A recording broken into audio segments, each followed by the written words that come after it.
run, he plays shots all around the wicket. Up and over. What a fantastic shot that is. It's pure timing and pure class from this youngster. 14 done, 146 for 3. Look at that. He's a special talent, no doubt about it. Straight delivery, inside out, no problem whatsoever. One bounce into the fence. So 12 runs from the over. 146 for 3. Yeah, really good example of how to get inside out. It's all to do with the hands, all to do with the timing. You're a fraction of a second early, you don't get that clean contact.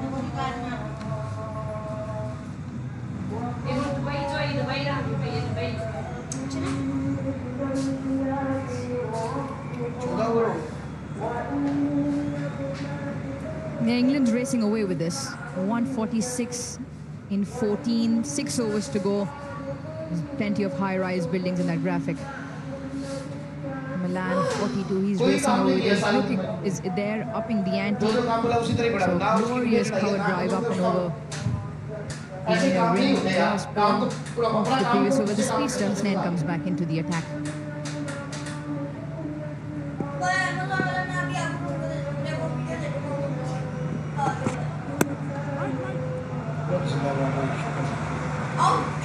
Well, his name, the man with the boot that missed, and fielding extra cover, saving runs off his bowling. Now, one of the highlights of the evening is this power challenge, the power wash challenge. Extraordinary. It's always the same wash, you know, red, whites and blues all mixed in there. And it's just against all the rules. But the machine is brilliant, and the power in these days of energy shortages. I mean, it's just extremely innovative. Have you received yours yet? Oh,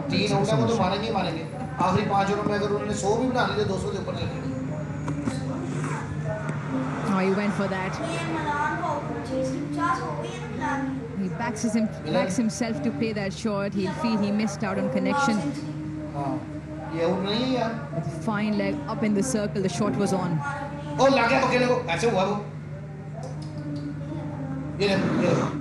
It's another hit. So what happens when you play that shot like Brook? So as a bowler or as a captain of the fielding side, you want to take, you definitely take the fine leg back. So there's one fielder is wasted there because Brook is not going to play that shot again. That's why this lap shot is very important in this format. He goes again, doesn't connect. Surely not where he wanted the ball to go. It's the evolution of modern T20 batters where you have to be able to play 360. You have to be able to evolve and innovate according to the situation. I'll bet you he couldn't do this again if he tried. It's like a snooker cue. He's used the tip. Okay, he wanted 4 or 6. He's got 1. In the process, he's ended up hitting himself, and we'll go through the procedure of the necessary concussion test and the protocols, making sure he's all right, the helmet's all right.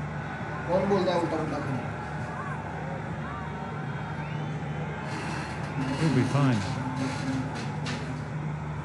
148. James box. Paying full attention. We saw that sign earlier when he ran his... Always welcome the calls from commentary.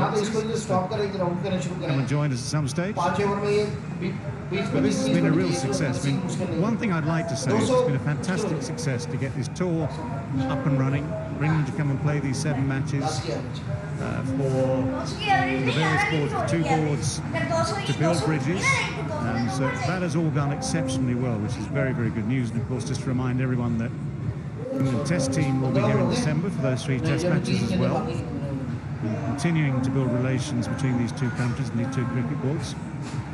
And in the meantime, the competition on the field tonight has hotted up rather nicely. England would appear to have the advantage so far. In this game, you never know.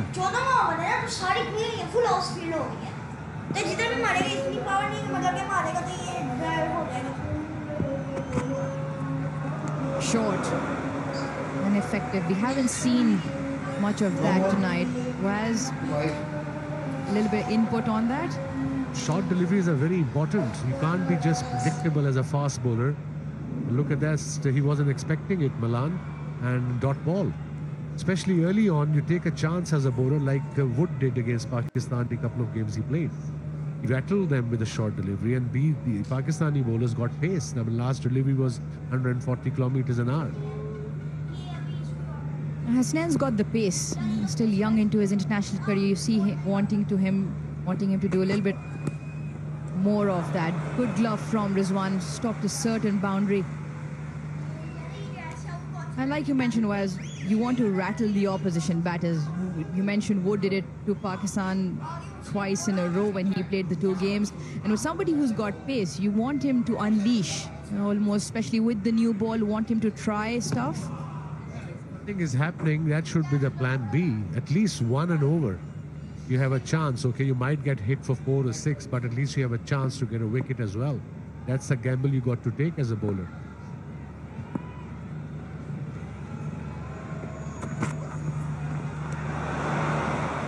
Effective once again. 15 done, England 149 for 3.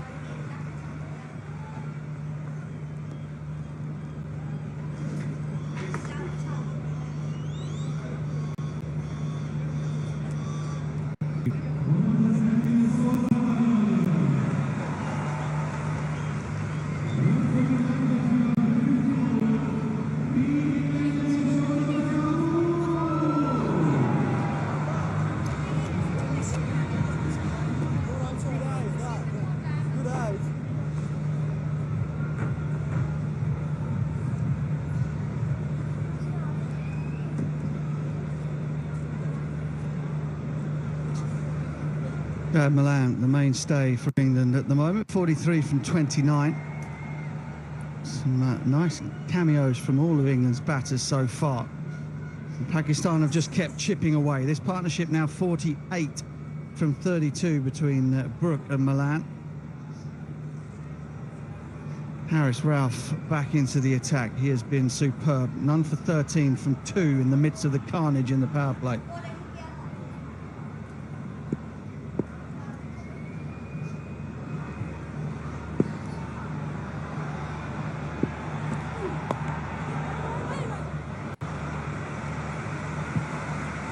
Haris Rauf normally comes into ball the 18th and the 20th over. I think Babar's looking for a wicket. He need to break this partnership, which is 48 of 33 deliveries. It's so crucial to just get rid of one of these and just bowl a couple of cheap overs. Previous overs was a very good one. Hasnain only gave away 3 runs. They need 1 or 2 good overs here. He's clothed it, and clothed it to the extent that it doesn't make it all the way out there to long on. 150 up. And Haris was introduced in the power play. He came and bowled that 4th over, and it did break up the game. Bowled a terrific over, just gave 4 runs, and in the end it was Hasnain who profited. He got a wicket. There was also a run out in the next over, and almost put a little sort of a span where England was set back. Now again he's brought back, because he's done it so well so often. He's brought back to again be that game breaker.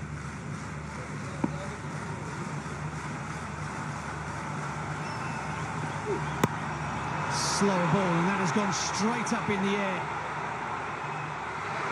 Oh my goodness, oh my goodness.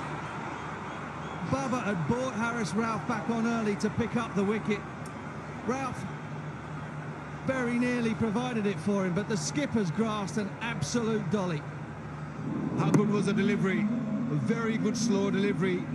I think he just took it a little casually. Babar Azam, he thought he's got it, he's in control, but then dropped it. How costly will that be? Wow. Yeah, superb yet again from Haris Ralph. That slow one, on point. He's done everything brilliantly. Opens the blade. Excellent work. At backward point, saves an almost certain boundary.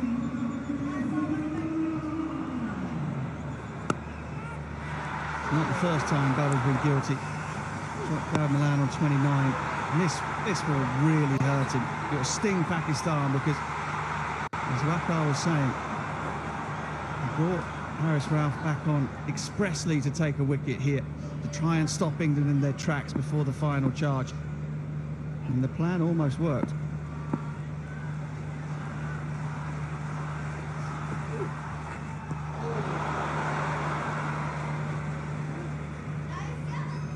Slow ball seems to fox everybody, Wakar. What makes it so good? Arm speed? Yeah, especially from Haris. Haris got a very, very good slow delivery. This one wasn't a slow one. This was a quicker delivery. Good thinking by Haris because he saw Brooks moving way out of his crease, going backward. Just followed him. Yes, he went for wide, but I think not a bad thinking. But this slow delivery, he bowls that off cutter, but he releases this very, very late. There you go, another beautiful delivery. Nicely rolling his fingers on top of the seam or maybe the middle of the ball. There you go, lovely delivery. There isn't a single England batter that's picked it. And the point of bowling the slow ball is to try and get the batters to start the downswing early. And you see the modern players, they often are able to check and they pick the ball, but with Haris Rauf, they never seem to pick it. Always the downswing has already begun, and when they realise it's a slow ball, it's too late.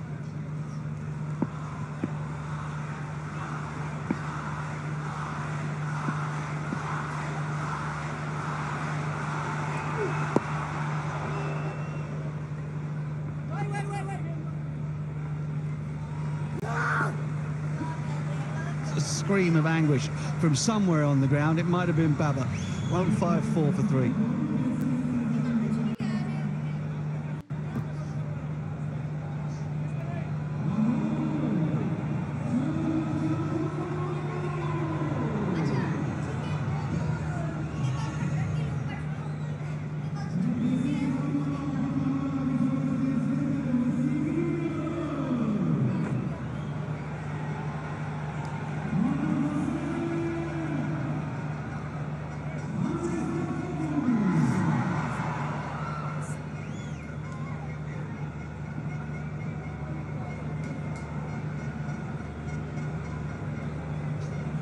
Here's the series so far. It all comes down to the last game. Match 7 here in Lahore. You get teams swap punches back and forth in those first 4 games before Pakistan then won consecutive matches. England then won the 6th emphatically here on Friday night. And the whole thing has built up to a crescendo here on a Sunday evening in sultry Lahore. England losing the toss this time. I think Moeen Ali won 5 out of 6 prior to Game 7. Baba won this evening, had no hesitation in saying that they would have a chase, and they're going to have one on their hands. 154 for 3. 4 overs yet to go, and 2 set batters in. Hamid Wazim.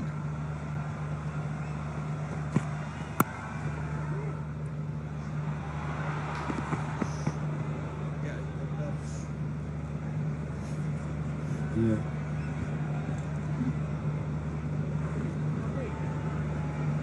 Yep. They've definitely been brushing up, these 3. His life is way too short. Sensitive teeth. What are you made of Wazim Jr., Baz? Does he impress you?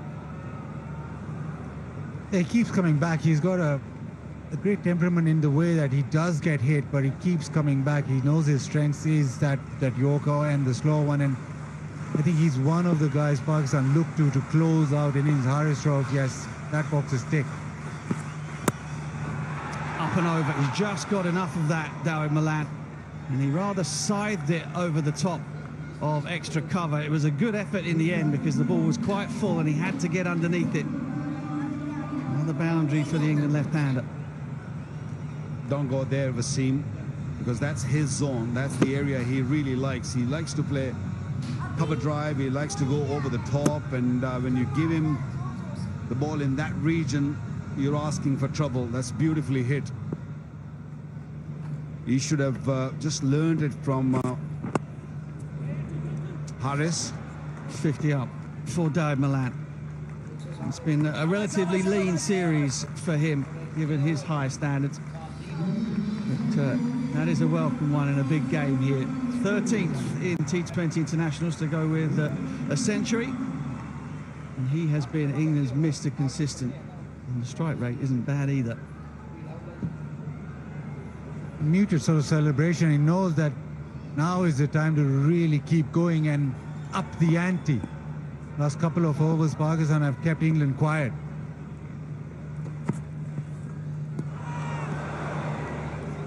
And there's been a lot of that. Plays and misses. And sort of slow one into the pitch.